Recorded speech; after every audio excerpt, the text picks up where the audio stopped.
Our next guest is the ranking member of the House Armed Services Committee and expected to be part of that classified briefing this afternoon. Democratic Congressman Adam Smith of Washington State joins us now. Congressman, thank you for being here. What are you going to ask in that briefing this afternoon? Well, I think the biggest question is what are the objectives that we're trying to achieve, and what are the means to achieve those objectives? And the administration's not been clear on that point. President Trump has talked about regime change. He's talked about empowering the protesters in Iran. He's talked about the nuclear program, the missile program in Iran. What is the objective? I mean, they keep saying we're making progress towards our objectives. We need to know specifically what those objectives are, and then what's the military plan for achieving them? How do we get there? I think those are the two biggest areas of question. Obviously, there's a lot of details that flow down from that.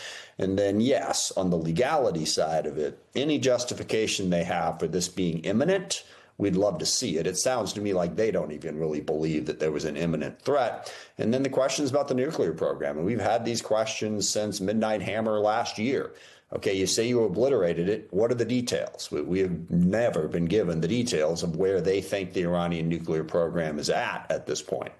Right. The president has addressed the American people in a couple of social media posts, no live address at this point. And he's at least explained the rationale for these strikes by saying this is about taking out a regime before it can be armed with long-range missiles and nuclear weapons, which would threaten every American. Is that justification enough to attack Iran now? Clearly not. I mean, there are a lot of countries in the world that have missiles. Well, gosh, Iran did not have missiles capable of attacking America. In best assessments, they were years, if not decades, away from having that capability. But there are countries that have weapons that are capable of hitting the U.S. Just because they have that capability doesn't mean that we have the right to go in and start a war. And there wasn't really any evidence that I've seen that Iran was planning on attacking Americans or American interests. So again, I think even the administration has a hard time saying the imminent threat thing with a straight face. I mean, their real objective here was to go after a weakened Iran. Iran is unquestionably a major problem in the world and in the Middle East specifically. They saw Iran as weak. They figured they could go in and weaken them further.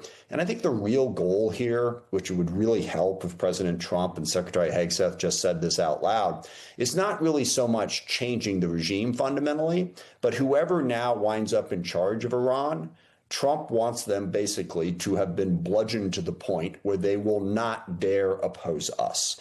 That's the plan. The problem with that is, well, who are these people? Who is going to wind up running Iran? And how do we enforce that threat going forward?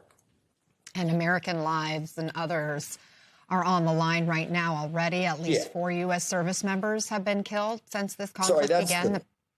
Yeah, that's the third thing that I should have mentioned. And even before you get to that point, we have the largest war in the Middle East that we've seen in decades. President Trump has kicked off a war in the Middle East involving, gosh, up to like 10 different countries now. Hezbollah is back at war with Israel.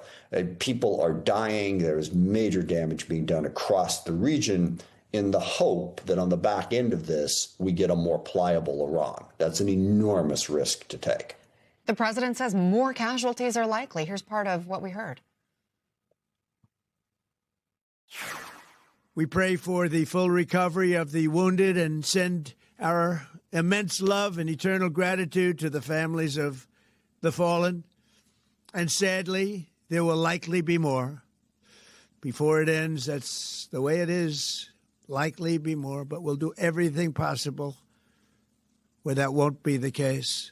But America will avenge their deaths and deliver the most punishing blow to the terrorists who have waged war against basically civilization. Congressman, just hearing those words from the president and how he delivered them, what do you think is the message sent to U.S. service members and their families? Well, I don't think he's offered an adequate explanation for why those lives have been lost and why more lives are being placed at risk. And I think that's one of the biggest failings of the president in this. He has not made the case to the American people.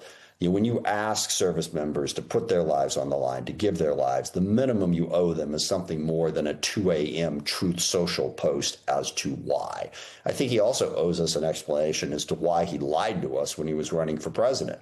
He very specifically said, there will be no war with Iran if I am president. He over and over again said he's not going to start wars, he's going to end them. Clearly, that was not his agenda. What changed his mind? Why was he dishonest when why did he say one thing when he was asking for our votes and another thing when he got into power? I think the American people deserve much more of an explanation for why he's doing what he's doing and where he thinks it's going. Congressman Adam Smith, thank you for joining us this morning, and we hope to talk to you in the days ahead after you have these briefings. I know there's going to be a war powers vote expected later this week, so much to discuss as we continue our coverage here on MS Now. Appreciate you.